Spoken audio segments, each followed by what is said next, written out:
Bugungi kunda yashirin iqtisodiyotni qisqartirish, soliq intizomini mustahkamlash hamda tadbirkorlik subyektlari faoliyatida qonuniylikni ta'minlash borasida soliq organlari tomonidan tizimli ishlar amalga oshirilmoqda. Bunday chora-tadbirlar eng avvalo halol tadbirkorlik muhitini shakllantirish, sog'lom raqobatni ta'minlash hamda davlat byudjeti tushumlarini oshirishga xizmat qiladi. Viloyat soliq boshqarmasi bilan hamkorlikda tayyorlangan lavha shu haqda.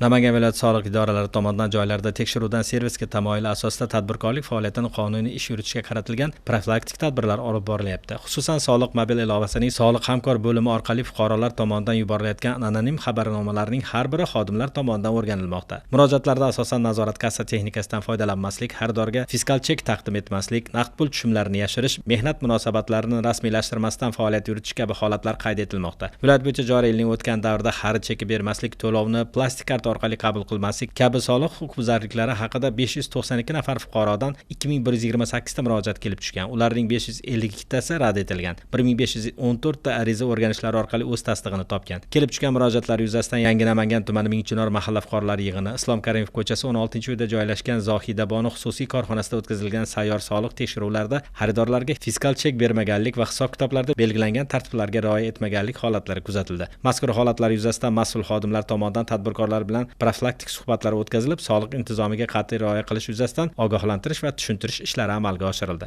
Soliq hamkor tizimi orqali kelib tushgan murojaatlarni o'rganish ishlari olib borildi va Yangi Namangan tuman hududida umumiy ovqatlanish shoxobchalarida sayyor soliq tekshiruv ishlari amalga oshirildi. Shu bilan birga fuqarolarga xarid chekini bermaslik yuzasidan o'rganildi. Haqiqatan bu o'z isbotini topdi.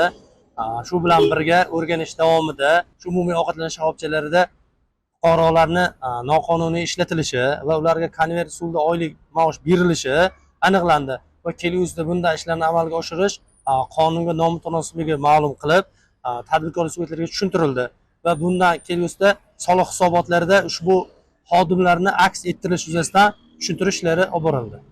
Hududdagi Abdurashid Hamidov sulolasi mas'uliyati cheklangan jamiyatga qarashli mana bu umumiy ovqatlanish shoxobchasida ham bir qator kamchiliklar aniqlandi. Qonun buzilishlar bo'yicha belgilangan tartibda tegishli hujjatlar rasmiylashtirilib, ma'muriy choralar qo'llanildi. Ovqatlanish shoxobchamizga soliq inspeksiya xodimlari kelib, kamchiliklarni hammasini aytib berishdi.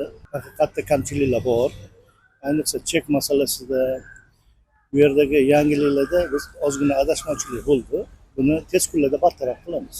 Soliq xizmati organlari tomonidan yashirin iqtisodiyotga qarshi kurashish, soliq madaniyatini yuksaltirish va tadbirkorlarni qonunchilikka rioya etgan holda faoliyat yuritishga undash bo'yicha bu kabi ishlar izchil davom ettirilmoqda.